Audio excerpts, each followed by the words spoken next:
Overtreatment ini benar-benar yang menjadi border highlightnya saya gitu ya.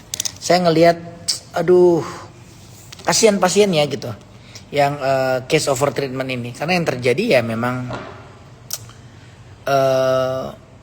penggunaan krim malam yang berlebihan atau treatment laser peeling yang berlebihan tidak pada tempatnya gitu.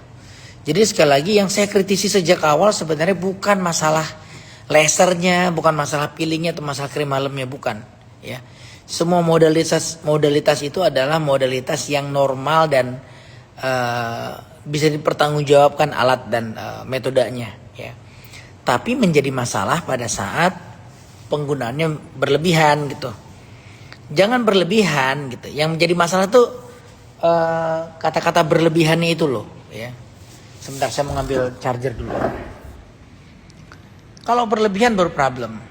Kita ambil charger dulu. Wait. Oke.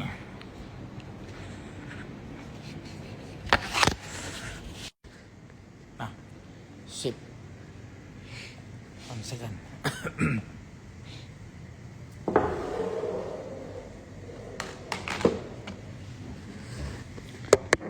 Oke.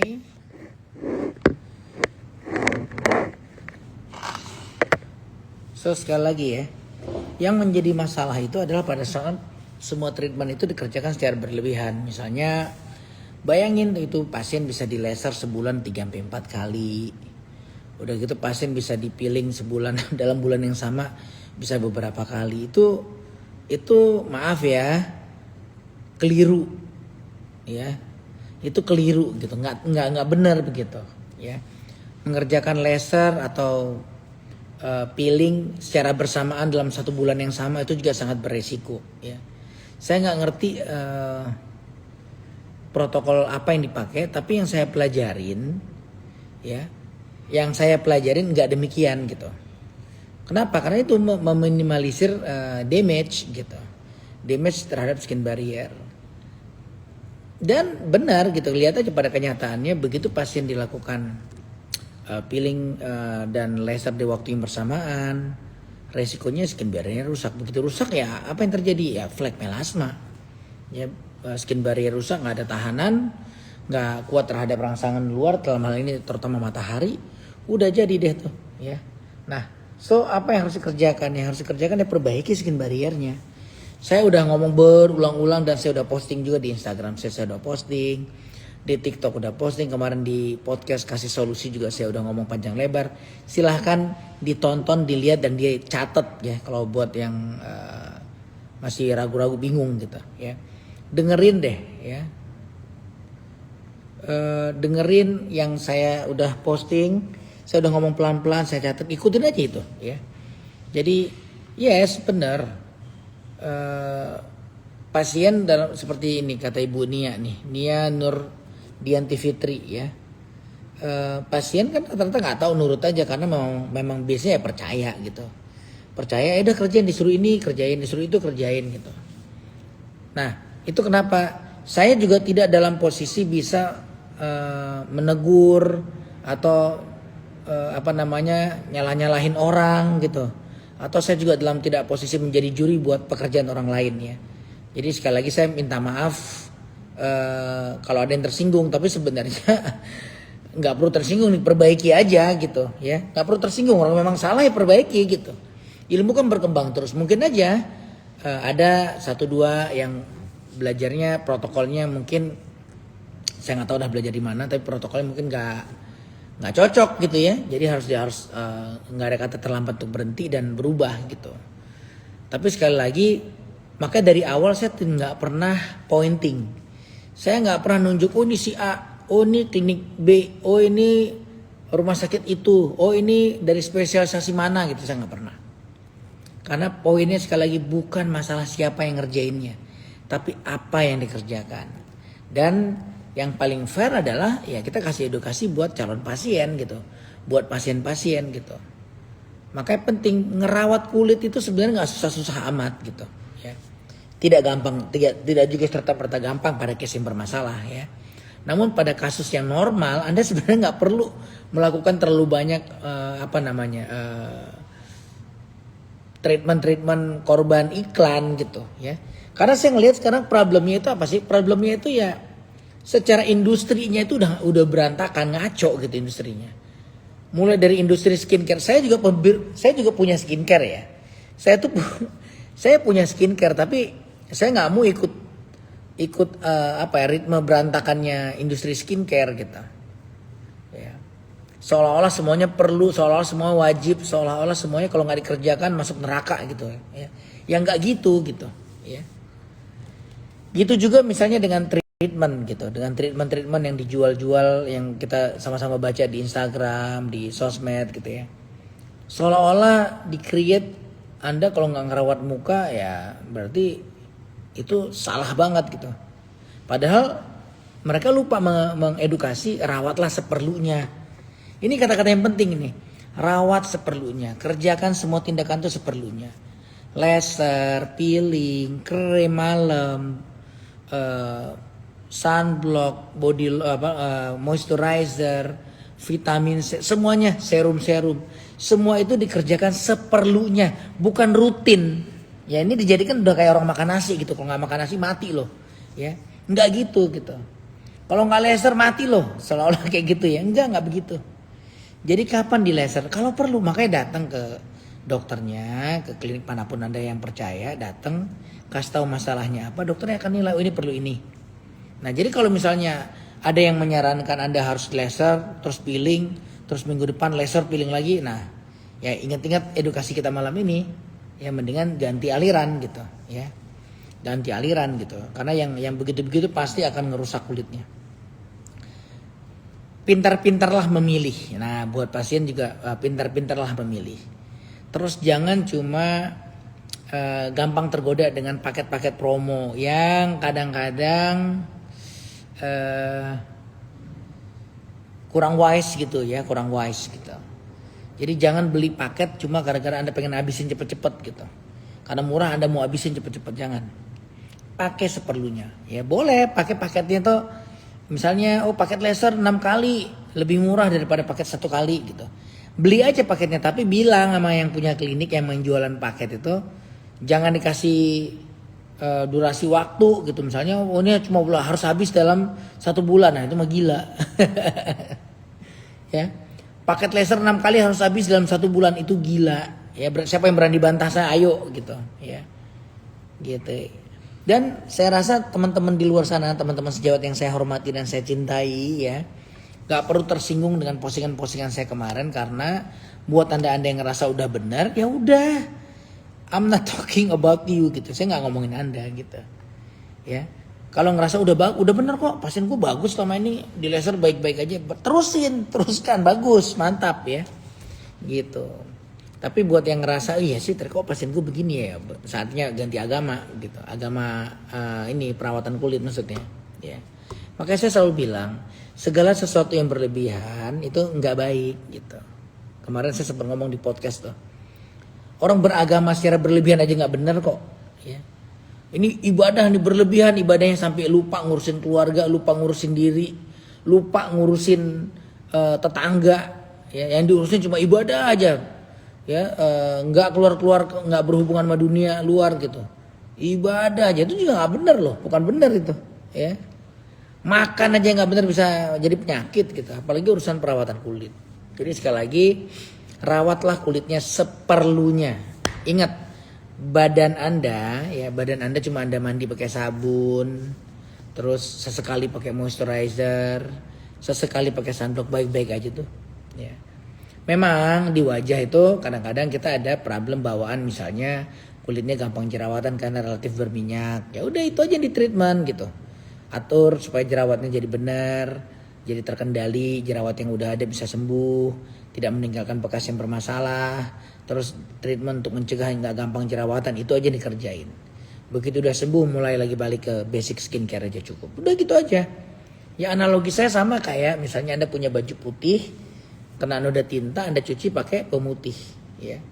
Nah setelah udah cuci pakai pemutih udah bersih, Ya kan, pakai berikutnya kalau nggak ada noda bandel kan nggak perlu Anda cuci pakai pemutih dong. Cukup pakai deterjen biasa. Bayangin tuh baju putih Anda cuci berkali-kali 5-6 kali bolong tuh baju kalau pakai pemutih terus ya. Karena keras gitu. Ya, jadi keras dia. Jadi sama chemical peeling, laser, krim malam itu semuanya modalitas yang memang itu senjatanya. Tapi cara pakai senjatanya harus benar ya. Ini menarik sih kalau kita mau bahas misalnya gini ya. Di semua buku atau jurnal disebutin ya. Kalau kita mau laser, kulit itu di priming dulu. Ya. Disiapkan dulu kulitnya.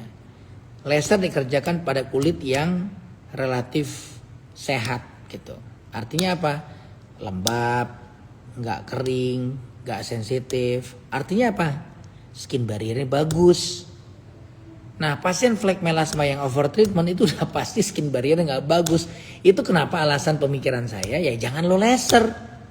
Gitu. Makanya dasar pemikiran itu yang saya pakai di protokol saya untuk jangan menglaser pasien dengan flek melasma gitu. Wah, terus keluar nih counter konten yang bilang ada beberapa yang bikin counter. Oh, laser Pico tidak menipiskan kulit. Tuh dokter Tompi kurang baca tuh, nggak ngerti dia. Mana tahu dia, tahu apa dia kan gitu. Anda lupa satu hal gitu. Anda lupa satu hal. Yang dia hadapin itu bukan kulit sehat.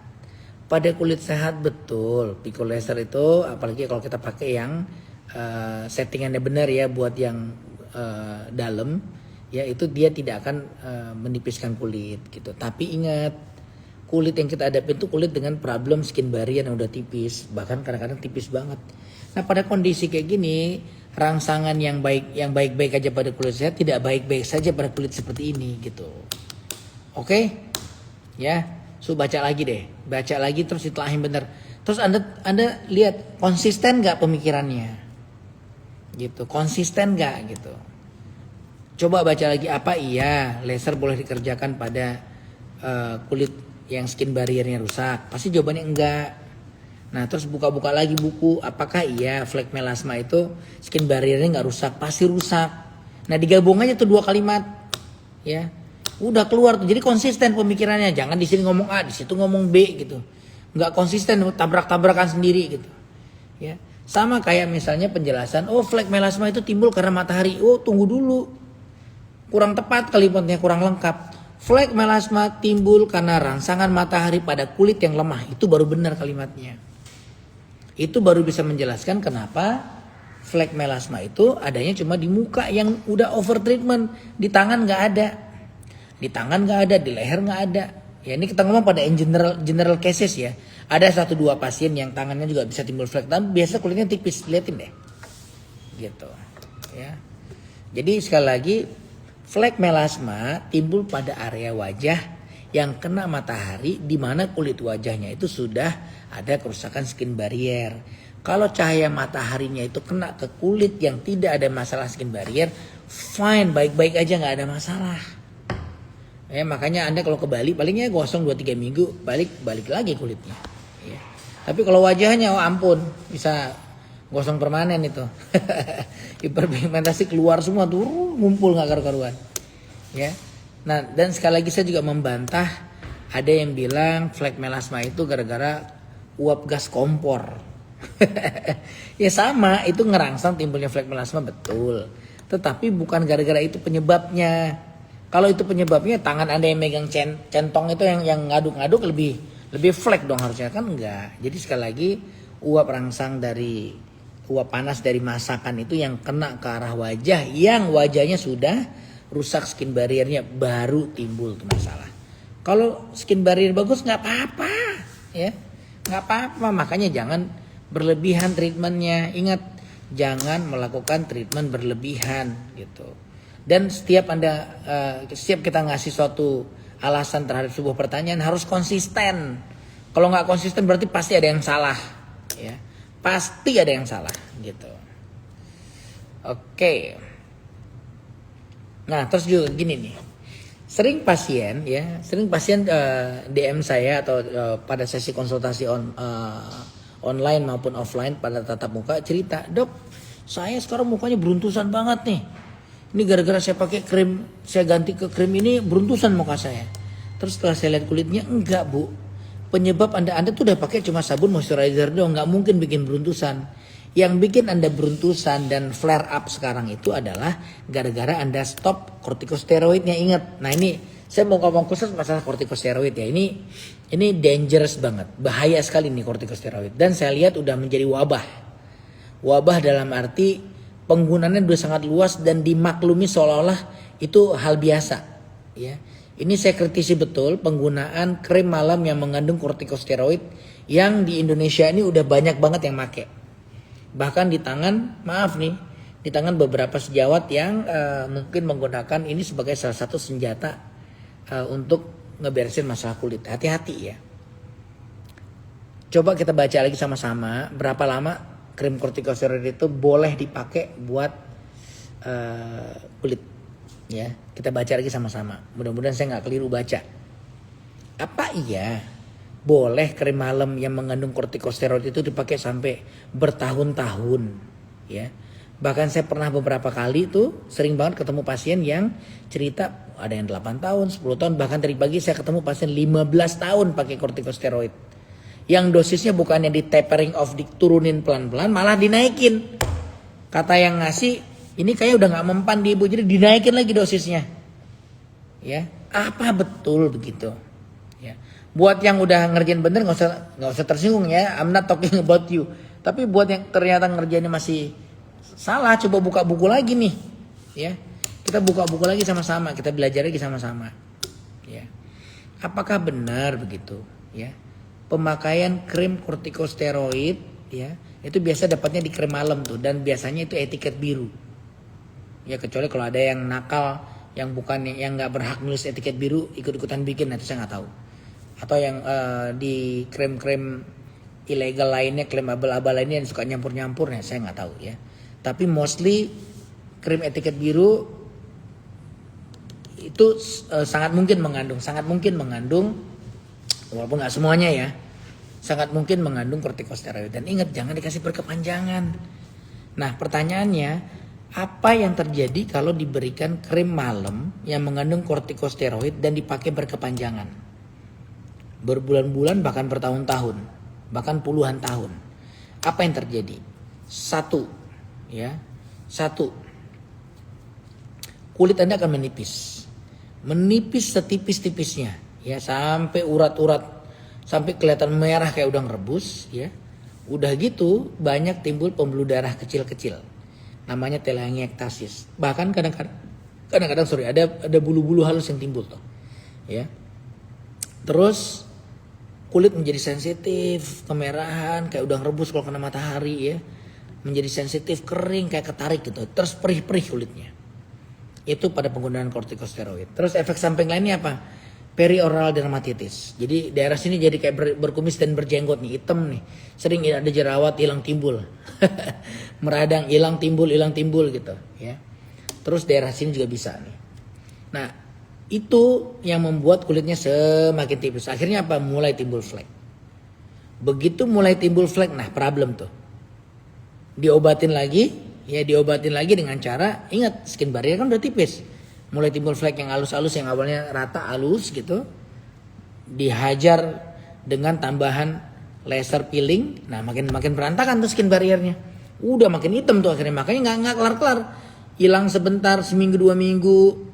Minggu ketiga tambah parah. Hilang, hajar lagi.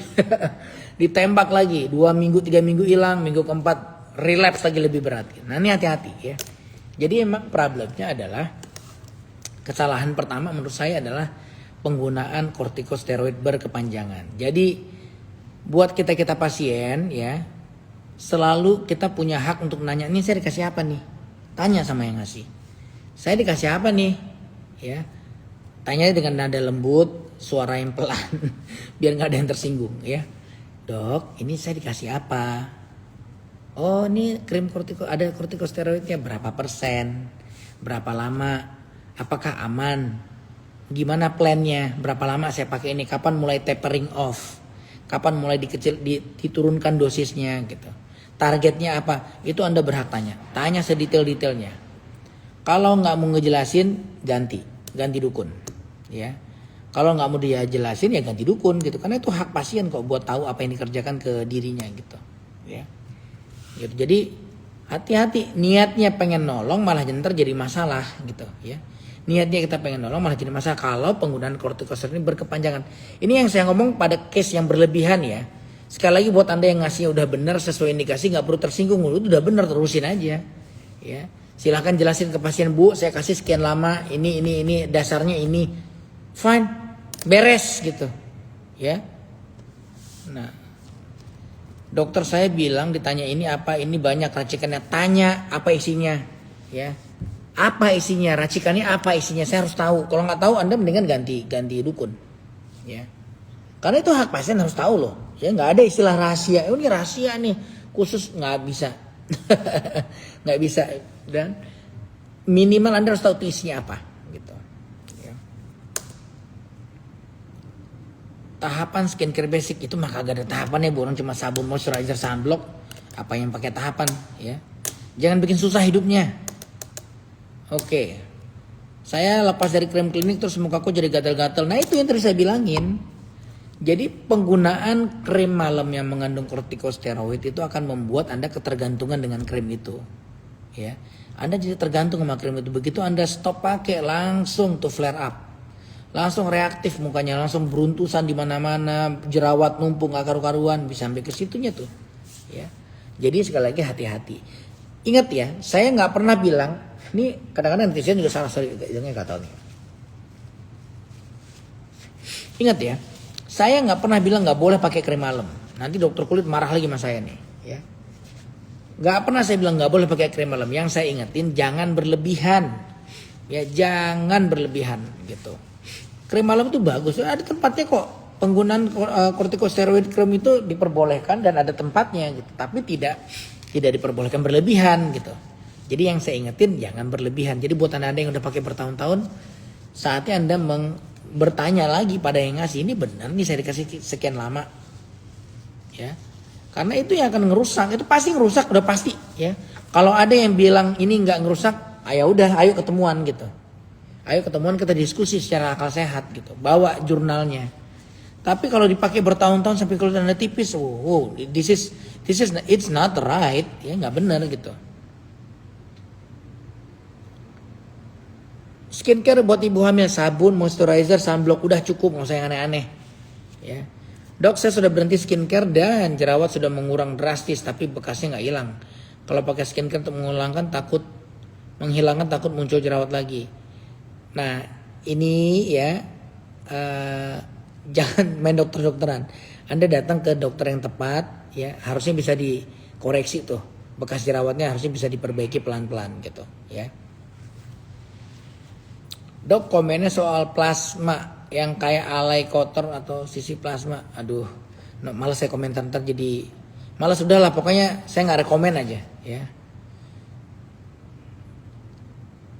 Sejak hamil stop pakai skincare, cuma pakai sunscreen, moist dan facial wash, malah kulit wajah jadi bersih. Emang harusnya juga hamil nggak hamil Anda cuma perlunya itu doang. Ya kecuali lagi ada problem khusus baru di treat khusus buat itu gitu. Ingat, kayak Anda nyuci baju aja, ya. Kayak Anda nyuci baju, apakah semua baju itu harus dicuci pakai pemutih? Kan enggak. Seperlunya begitu.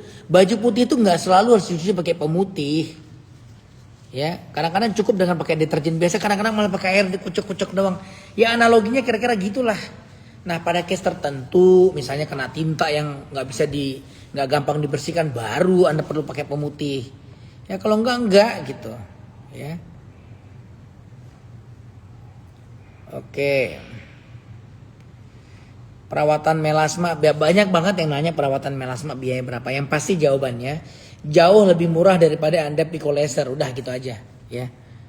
Saya malas ngomongin angka kalau lagi beginian, bukan tempatnya gitu. Yang pasti jauh lebih murah daripada Anda di pico laser. That's it, udah, ya.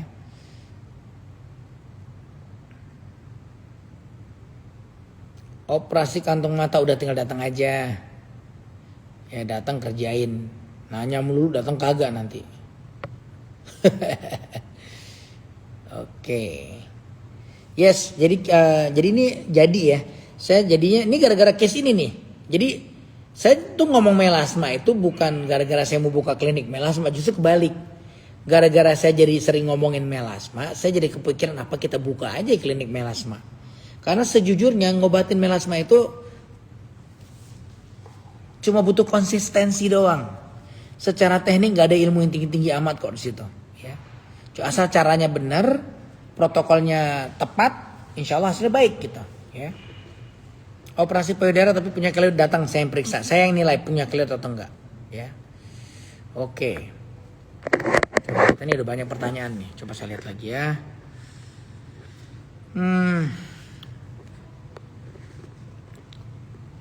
Di plasma di klinik Jogja udah berapa tahun di situ ya. Pasien Jogja tuh salah satu yang paling banyak buat flek melasma. Makassar juga. Saya lucu ya, saya ngeliat tuh hampir semua daerah tuh parah sih flek melasma. Kebetulan Beautiful tuh udah ada di Makassar. Makassar juga aduh ancur-ancuran tuh. Makassar kulit pasien ya Allah banyak okronosis banyak banget. Ya kasihan deh. Ya. Terakhir saya ke sana tuh saya ketemu ada satu ibu okronosis itu masih dalam paket laser. Udah okronosis masih di laser saya nggak ngerti sih. Ya. Oke. T-plasma, T-rejuve itu penting Bu buat ngurangin kemerahan di kulit, memperbaiki tekstur, mengontrol kelenjar minyak dan lain-lain ya. Udah ikutin aja protokolnya. Dan itu juga dikerjakan 4 atau 6 bulan sekali kok nggak setiap minggu. Yang per 2 minggu itu cuma T-plasma doang. Kategori over treatment sama kayak Anda makan harusnya kan 3 kali sehari, ini Anda makan 10 kali sehari, over nggak tuh? Ya sama ya. Di laser, di peeling dalam 1 bulan secara bersamaan, terus tambah lagi krem malam. Terlepas dari jumlah ya, Anda lihat aja apa yang terjadi dengan kulit. Nah, paling gampang nilai kulit gimana sih? Taruh tangan begini, taruh muka. Lihat kalau warnanya jomplang jauh ya udah muka Anda udah mulai ketipisan tuh. Stop. Ya, sederhananya begitu, ya. Taruh tangan begini atau lihat muka leher. Kalau warnanya udah jomplang jauh, stop. Itu udah mulai berantakan tuh, mulai nggak benar, ya. Dok, di hidung saya terlihat tulang hidung menonjol. Kenapa ya? Nggak tahu, orang saya nggak lihat. Ya, kalau mau datang diperiksa. Dikira kita dukun ya, tahu semuanya.